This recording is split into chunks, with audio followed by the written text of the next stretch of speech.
What's going on? Boys, we have a few things to talk about today, but we will start with some standard defensive practices. No matter how good a situation looks, no matter how great you think the people around you are, things can go wrong quickly.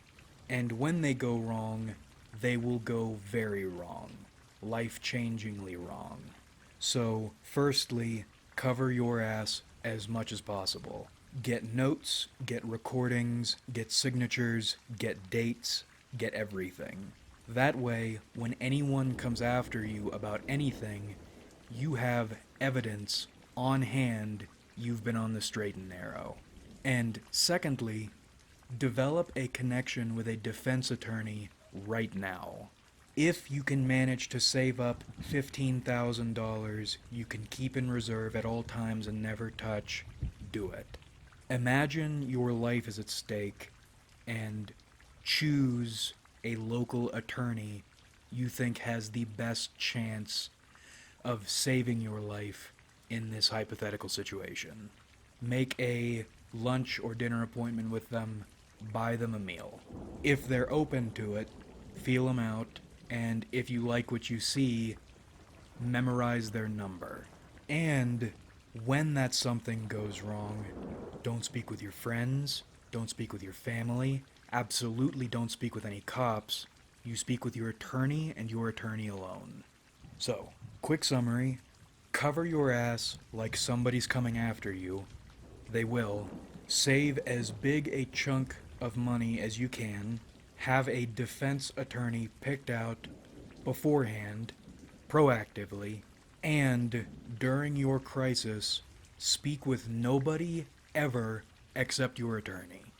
Okay, now we can talk about other stuff. I watched something ugly and unjust go down today. People are not reliable, they aren't responsible, and they aren't good. And having my own firsthand experience with just how bad and unjust people are, I got very angry very quickly and I started digging for ways either to fix the current situation or to ensure something like this never happens again. You cannot afford to give a mob room to maneuver against you. Even if things look fine right now, they won't be, and when things go wrong, they'll be looking for someone to blame. Nobody will ever take responsibility for their actions. But as the day progressed, my fire died down. My mind was racing. I was developing materials and procedure, cover your ass materials and procedure, and my mostly buried criminal defense aspirations started trying to claw their way out of their coffin, but the fire went away because nothing is going to change. Nothing anyone does aside from exercising mass organized force will ever change anything. That energy receded, and I focused on what I could do to help, even though I'm not the one in that situation. I have been the one in that situation. I want to do something because I would want someone to do something for me, but you can't save the world. The world isn't savable. The world isn't worth saving. We're in hell. And as I'm sitting here thinking about this, I realize, or I'm messing with the idea, even though the world is not savable, not salvageable, apathy, even reasonable, proven apathy, is part of the reason you're damned. Maybe. It kind of feels that way. I want to chew on it more.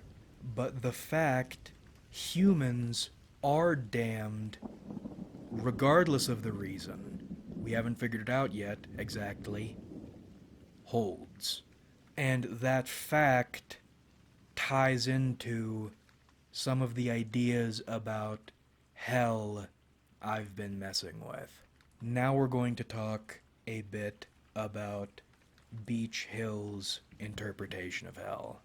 I'm still fleshing it out, but basically, God turns away from humans in disgust. Nobody new gets into heaven aside from rare, extreme circumstances. Purgatory stops being maintained and disappears into the ether. If you are a human who dies, you go to hell. But Satan has, for some reason unknown, disappeared. Meaning, aside from some non sentient biological torture devices, hell is not necessarily constant pain and suffering. Hell is now a place your immortal soul goes when you die to do human things among other humans for eternity. With the unstated but looming point of reflection why an eternity, an inescapable eternity among human beings is now hell. And the reason I bring that up is not just to state humans are evil, but rather, I think, to emphasize apathy contributes to that evil. Immortality with your fellow human beings could be paradise, but it isn't. Hell is very much hell. Worse than mortal life in many ways, specifically because of that immortality. You're there to reflect on why humanity was damned, why you're damned.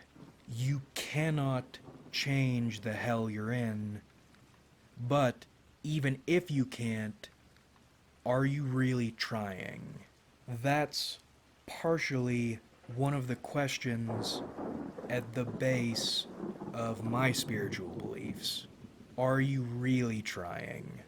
Are you willing to continue trying even though you know you will make no difference? And I think that's why I was feeling nauseous earlier.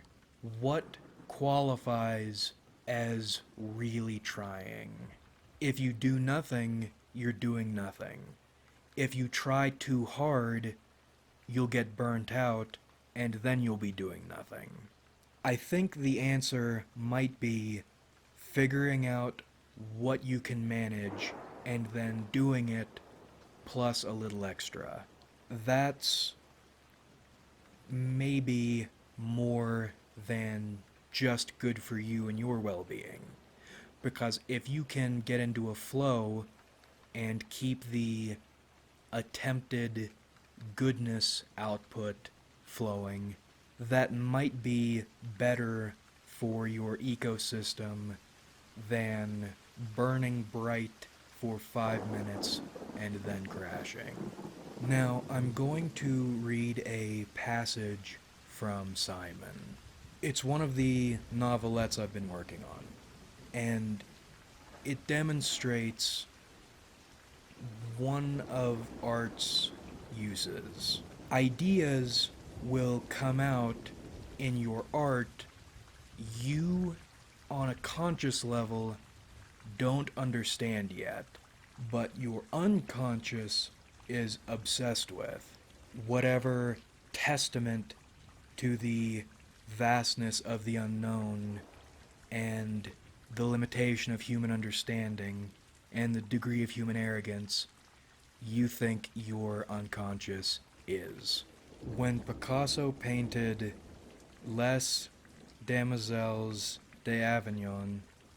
Holy shit. His work disturbed him. He didn't understand it. He had to hide the painting, he had to hide from the painting, and he had to hide it from his peers for a while.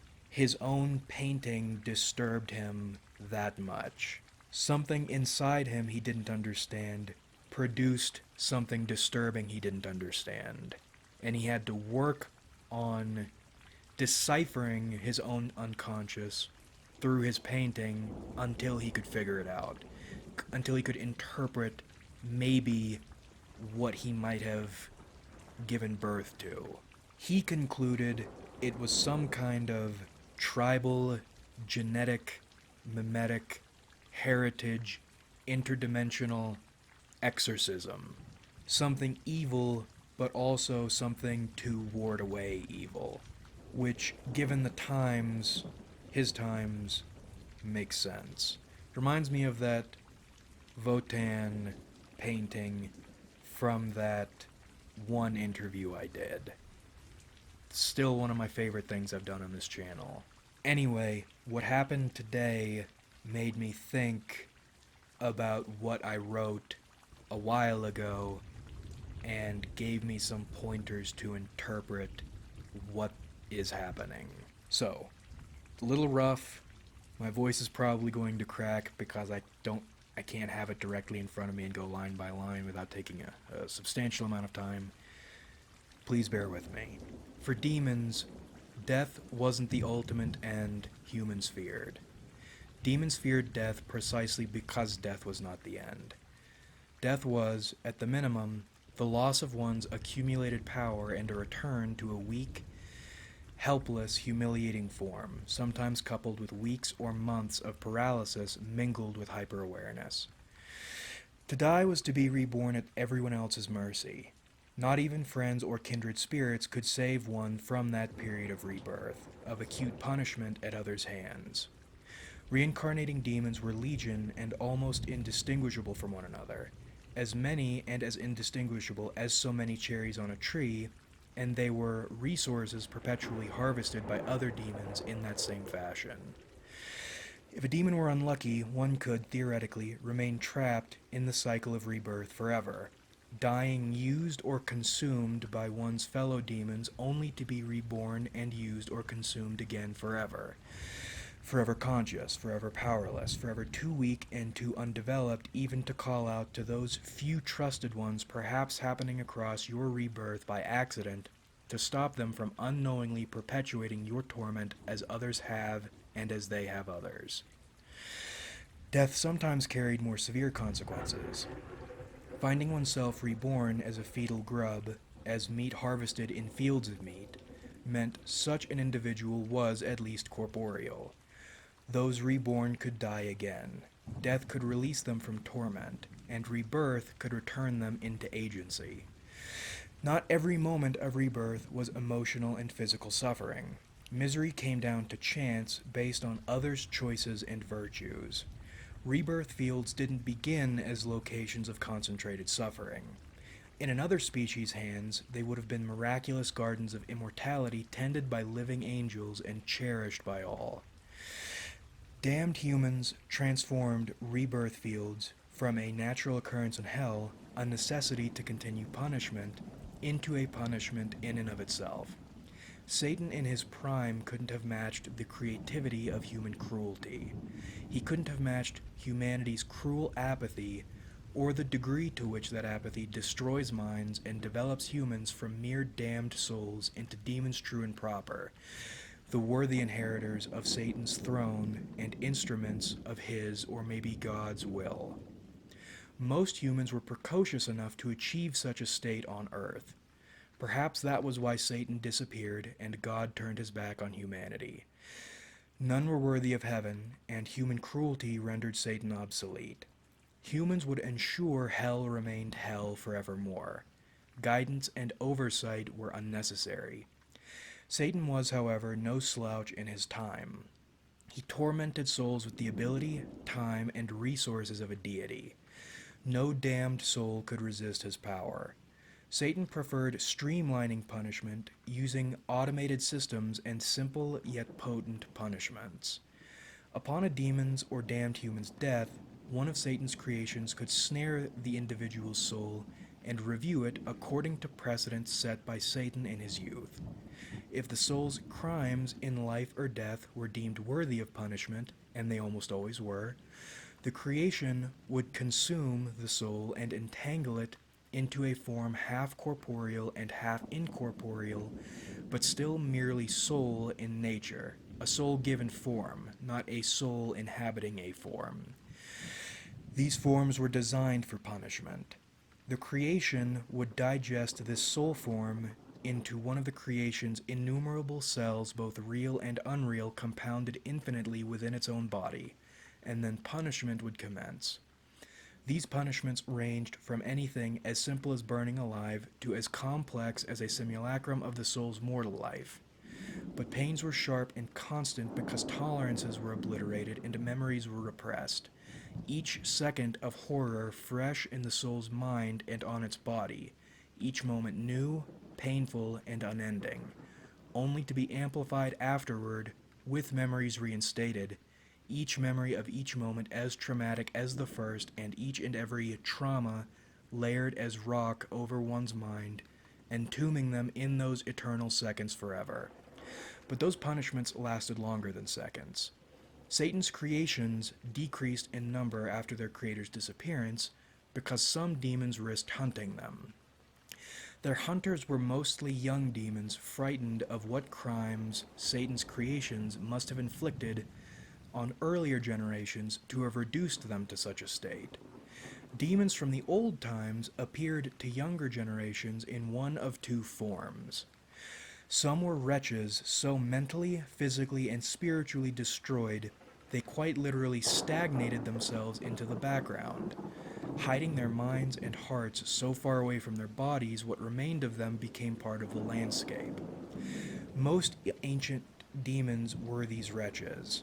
The others were ancient, abominable nightmares accustomed to surviving in hell at all costs during even its most ruled and most tormentous eras. Wraiths so careful, so cunning, so cruel, and now so powerful they could almost be considered devils in their own right. Neither the wretches nor the wraiths were right in body, mind, or spirit. They were so wrong, in fact, they frightened future generations into attempting to eliminate entirely whatever caused their diseased states. The ancient demons themselves, who suffered countless punishments at the creation's hands, and younger demons unfortunate enough to have chanced their way into the creation's maws once or twice, never hunted Satan's remaining creations. The creation's freed and snared souls once their punishments were completed, but, to their victims, the punishments were too severe ever to risk dying again, much less risking death hunting their tormentors directly. I wrote that a little over a month ago. If you read into it, it's like a template for things that have happened and things that would happen. Evil, human nature, and feeling too afraid or too apathetic to do anything. And then watching what is already hell become more hellish. Starting to go off the rails here. So, important points: cover your ass, save your money, get an attorney, don't trust or speak with anyone. And then, I think, understand the world is damned, but do what you can within your means anyway, and stretch some. Also, don't take your conscious perception as the end-all be-all. Reflect on everything, get in touch with your unconscious. And then finally, I think I'm about a third of the way through Simon. Little under halfway, maybe.